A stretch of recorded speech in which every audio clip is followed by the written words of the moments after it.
बड़ी मेहनत के बाद, बड़ी शहादत के बाद, बहुत कुर्बानी के बाद देश में और प्रदेश में एनडीए की सरकार बनी है। आज जो नारा चल पड़ा है, अब की बार 400 पार, ये नारा मोदी जी ने नहीं दिया है, हिंदुस्तान के आवाम का ये नारा बन चुका है, हिंदुस्तान की जनता का ये नारा बन चुका है। विजय लक्ष्मी कुशवाहा को लड्डू से तोलने का काम यहाँ किया गया। अब बिल्कुल आप देखिए, सिवान के आंखों गांव से ये तस्वीर नरेंद्र मोदी जिंदाबाद के नारे भी लग रहा है। तो ये आंखों प्रधानमंत्री बनेंगे इसी आशा और उम्मीद के साथ कि 25 मई को तीर में बटन दबावें, दिल्ली में कमल खिलाएं और मोदी जी को तीसरी बार प्रधानमंत्री बनाएं। बहुत बहुत धन्यवाद, बहुत बहुत धन्यवाद। नरेंद्र मोदी जिंदाबाद।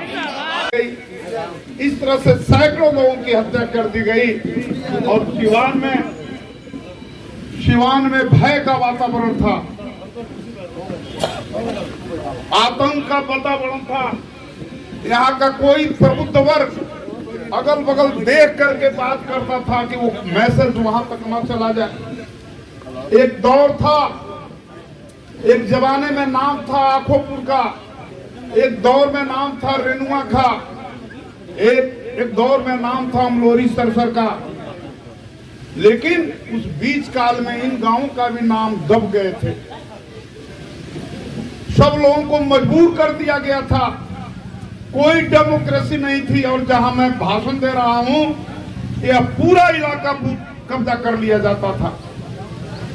अपवाद ही था सिवान सदर में और हुसैनगंज पूरा ब्लॉक, पचरुखी पूरा ब्लॉक सब छाप लिया जाता था। लोकतंत्र नहीं था, आजादी नहीं थी। हम सिवान के लोगों से कहना चाहते हैं कि कम से कम आप लोग उस पुराने दौर को याद जब कीजिएगा तो उस दौर को नहीं आने दीजिएगा। बड़ी मेहनत के बाद, बड़ी शहादत के बाद, बहुत कुर्बानी के बाद देश में और प्रदेश में एनडीए की सरकार बनी है। आज जो नारा चल पड़ा है, अब की बार 400 पार, ये नारा मोदी जी ने नहीं दिया है, हिंदुस्तान के आवाम का ये नारा बन चुका है, हिंदुस्तान की जनता का ये नारा बन चुका है। मित्रों, हम जितना कहेंगे उससे ज्यादा आप लोग मोदी जी के बारे में जानते हैं, नीतीश जी के बारे में जानते हैं। आज मोदी जी का नाम पूरे भारत का बच्चा बच्चा इसलिए याद कर रहा है, पहले भी बहुत प्रधानमंत्री होते थे। मोदी जी ने देश को मजबूत किया है। आज हमारा राष्ट्र पूरे दुनिया में एक गरिमा पाया है, एक गौरव के रूप में देखा जा रहा है।